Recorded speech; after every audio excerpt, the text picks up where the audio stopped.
National family health survey గతంలో కూడా చేసినటువంటి క్లాసే ఇది. బట్ గతంలో మనం నేషనల్ ఫ్యామిలీ హెల్త్ సర్వే 5 ఇట్లాంటి వాటి మీద మనం క్లాస్ చూసాం.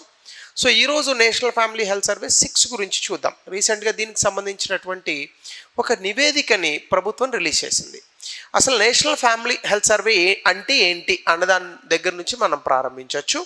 సో ముందుగా న్యూస్లో ఎందుకు ఉంది అంటే, ministry of health and family welfare అంటే కేంద్ర ప్రభుత్వంలో ఉన్నటువంటి ఆరోగ్య మంత్రిత్వ శాఖ అనేటటువంటిది నేషనల్ ఫ్యామిలీ హెల్త్ సర్వే 6ని రిలీజ్ చేసింది. అయితే ఇది ఏ సమయానికి సంబంధించింది?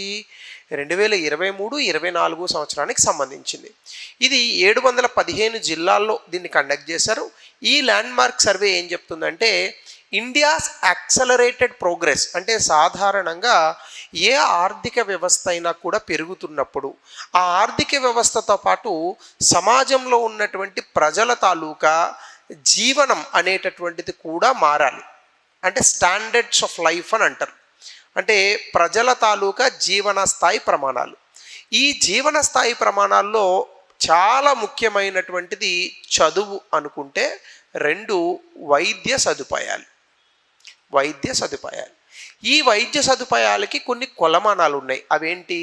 మెటర్నల్ మోర్టాలిటీ రేట్ అంటే గర్భస్థంతో ఉన్నటువంటి ఆడవాళ్ళు బిడ్డ పుట్టిన తర్వాత చనిపోయేటటువంటి తల్లుల సంఖ్య, చిన్నపిల్లలు మరణించేటటువంటి సంఖ్యని ఇన్ఫాంట్ మోర్టాలిటీ రేట్ అంటారు. ఇన్ఫాంట్ మోర్టాలిటీ రేట్ అంటే మరొకటి ఉంది, అండర్ 5 మోర్టాలిటీ రేట్ అంటే 5 సంవత్సరాలు వయసు లోపు ఉన్నటువంటి పిల్లలు చనిపోయేటటువంటి సంఖ్య. అలాగనే హెల్త్ ఇన్సూరెన్స్ అంటే వైద్య సదుపాయాలకి ఉపయోగపడేటటువంటి ఆరోగ్య బీమా, ఇట్లాంటి కొన్ని ఇండికేటర్స్ ఉన్నాయి. ఇవన్నీ కూడా ఈ నేషనల్ ఫ్యామిలీ హెల్త్ సర్వేలో మనకి లెక్క పెడతారనమాట.